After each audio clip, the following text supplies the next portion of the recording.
Today in this lecture, we're going to talk about the trigonometric integration, basically how to integrate the sine and cosine and their combination, which is basically the multiplication of the sine and cosine in different pairs. So let's start with the integration of the sine and cosine. So hopefully you all know how to integrate the sine and cosine.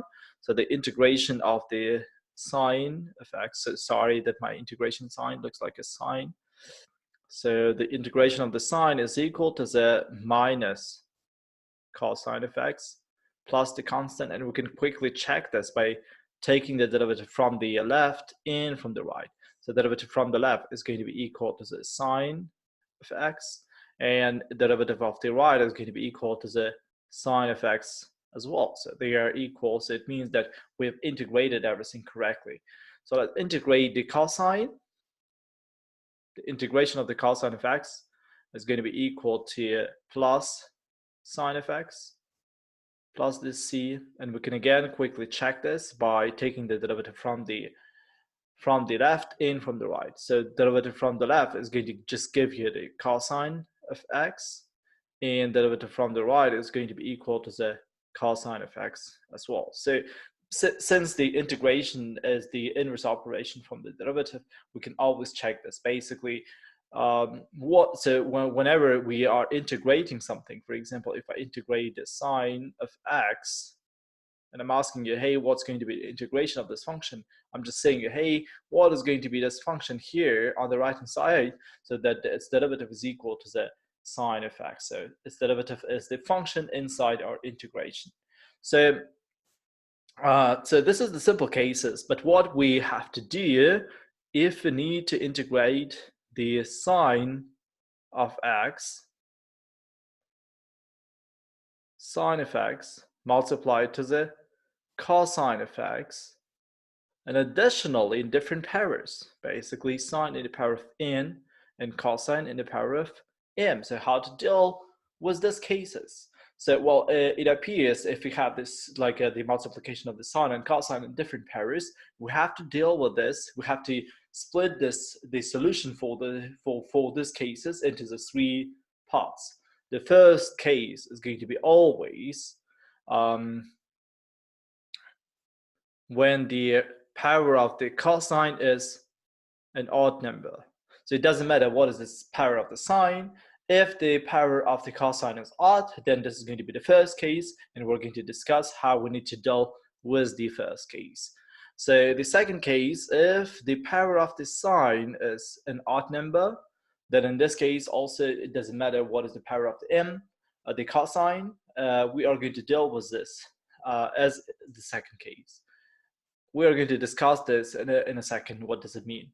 And the third case is when neither n and m are odd numbers. Basically, n and m are both of them are even numbers. So this is going to be our third case. N and m are even. So before we start discussing the cases, I just would like to bring your notation, bring your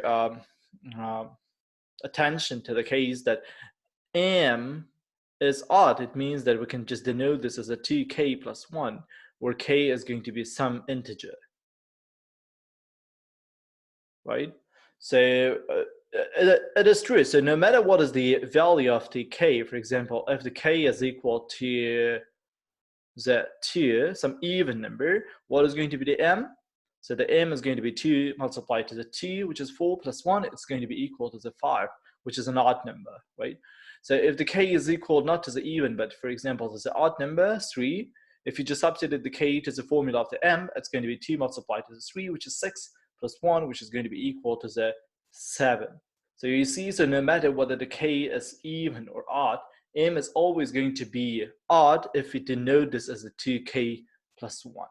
And if you would like to denote some even number, then you need to just denote this as a 2 multiplied to the k, where k is an integer. So let's consider the first case. We are going to consider an example, then we're going to generalize this to some formula. So the case number 1. So the power of the cosine should be odd, right? So let's do the integration of the sine square of x, let's say, multiplied to the cosine cube of x dx. So if the power of the cosine is odd, then we have to always try to save one factor of the cosine with the dx. So this is what does it mean? So this is what do I mean. So the sine square of x multiplied to, instead of writing cosine cube, I'm going to write this as a cosine square of x multiplied to the cosine of x multiplied to the dx. So our goal is to write down one of the factors of the cosine with the dx, because this is going to be our the derivative of our new substitution. So our du should be equal to the cosine of x dx, and what's going to be u? So the u should be equal to sine, right? So the u is equal to the sine of x, and du is going to be equal to cosine of x dx. Then we're going to substitute everything inside our integration with the u. So since the u is the sine of x, then sine square of x is going to be equal to the u in the square. So is it possible to redenote the cosine square as a sine? Yeah, I think yes, because we can write down 1 as the cosine square of x plus sine square of x. So it means that the cosine square of x is going to be 1 minus sine square of x, right? So 1 minus sine square of x, which is 1 minus u squared, because sine of x is equal to the u. Multiplied to the du, right?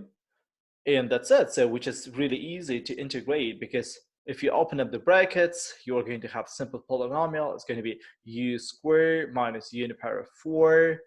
Its integration, which is going to be equal to the u cubed over 3 minus u5 over 5 plus the constant. And at the end, you can just bring back the sine of x instead of u. So this is our general algorithm. If the power of the cosine is odd, then just save one factor with the dx, then just introduce the substitution u is equal to the sine of x, and just substitute everything inside your integration with the u and du. So we can try to prove this in a general case. So what I mean the general case is that the sine's power was going to be any number. M is odd, even, it doesn't matter. So that the cosine's power is going to be an odd number, right? So we've just said that if I denote this as a 2k plus 1, it's always going to be an odd number, right? So our strategy is that we're going to save one of the factors of the cosine with the dx. It's going to be the integration of the sine in the power of m of x multiplied to the cosine in the power of 2k of x multiplied to the cosine of x dx. And this last factor is going to be our du, right? Then we're going to make the notation u is going to be equal to the sine of x. So this algorithm is true always whenever the power of the cosine is odd. Du is going to be derivative of the u, which is going to be equal to the cosine of x multiplied to the dx. Then we have to just introduce the u, so we just need to substitute everything with the u. So since sine is u, sine in the power of m is going to be u in the power of m, right? So the cosine 2k of x can be written as the cosine square of x in the power of k, right? Because we know for the exponentials that some constant in the power of 2 in the power of k is equal to this constant in the power of 2k, right? Or the function in the power of 2k.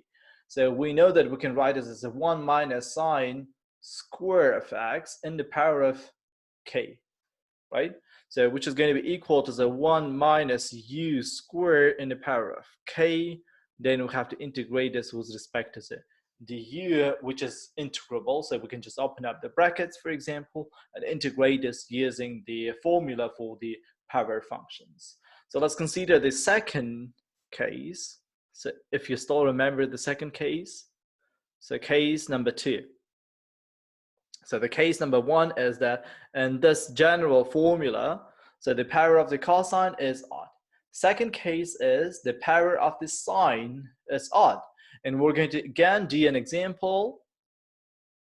So the power of the sine should be odd. For example, the sine cube of x multiplied to the cosine square of x dx.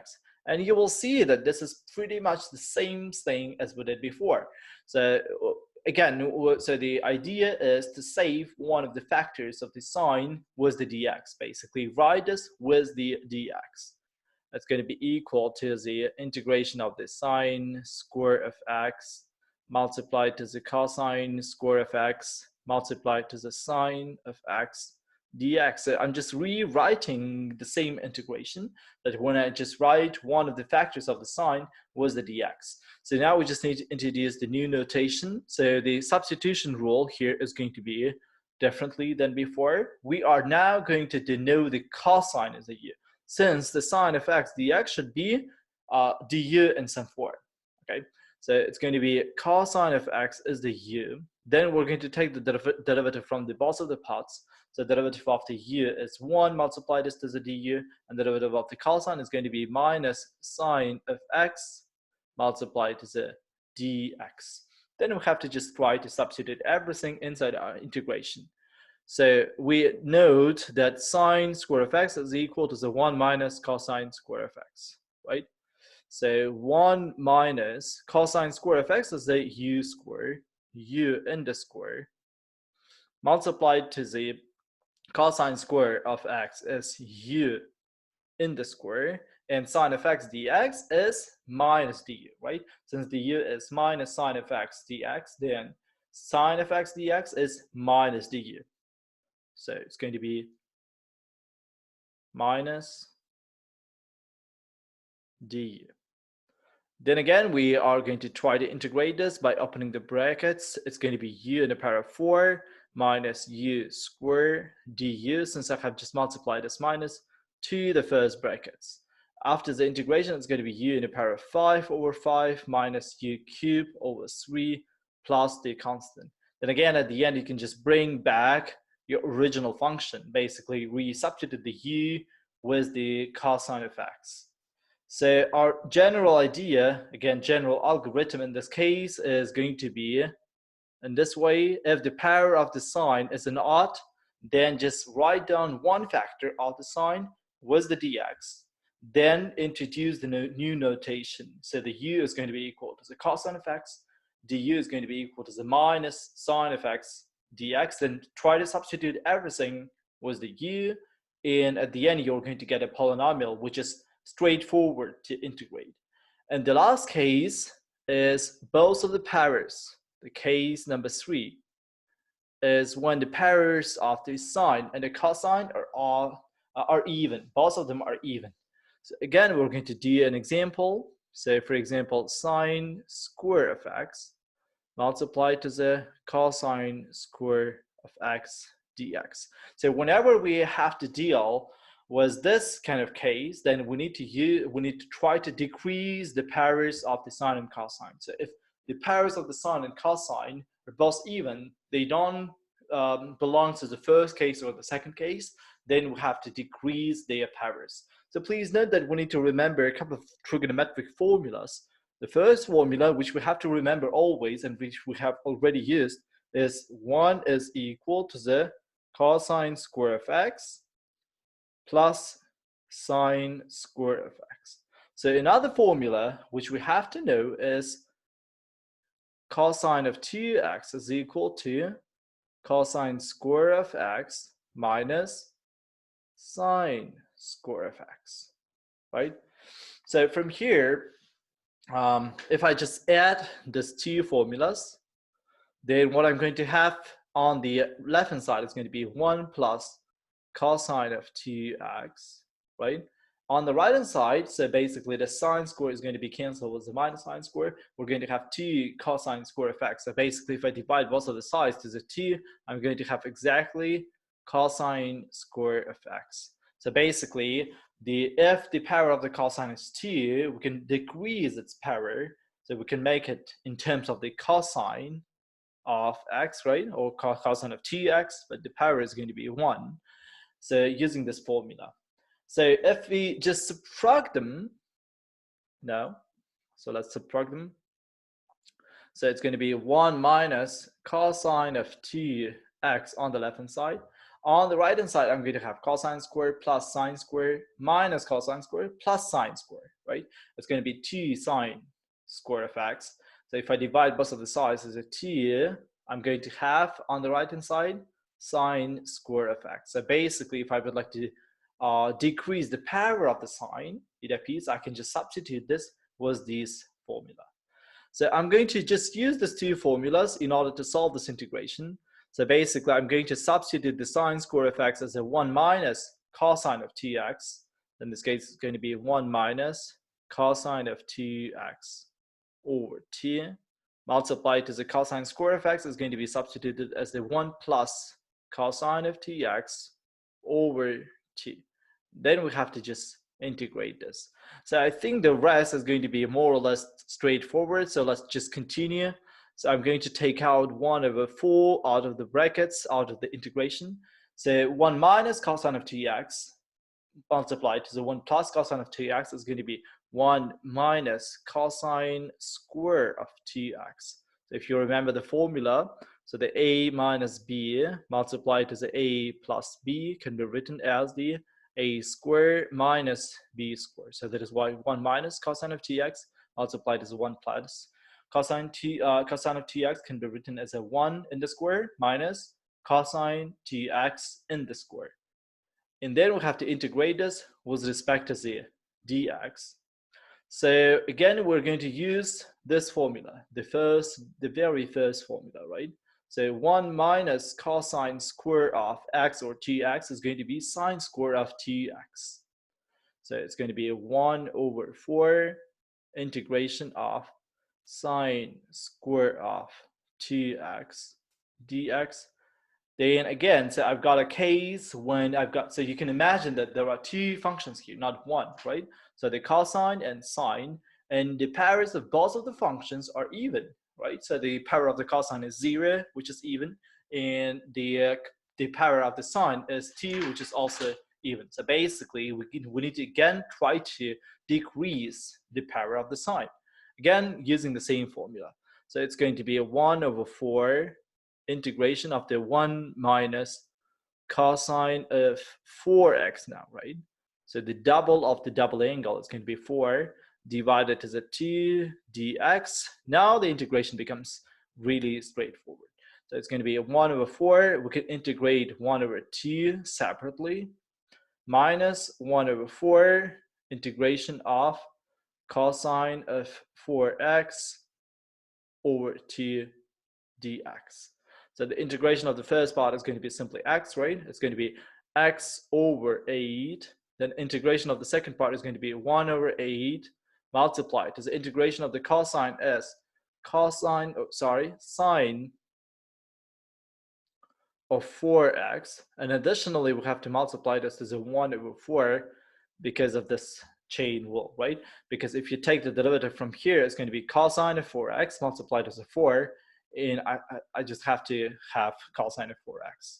So this is the answer. So we can just write this down in a more beautiful way, and just rewriting this x over 8 minus 1 over 32 multiplied to the sine of 4x plus the constant. So we've discussed the last case as well, when the powers of the sine and cosine both are even numbers. In this case, we need to try to decrease them using this formulas of the double angles of the cosine. So the 3 cases, so the algorithms, how we have to deal in all of the 3 cases, so which is more or less straightforward.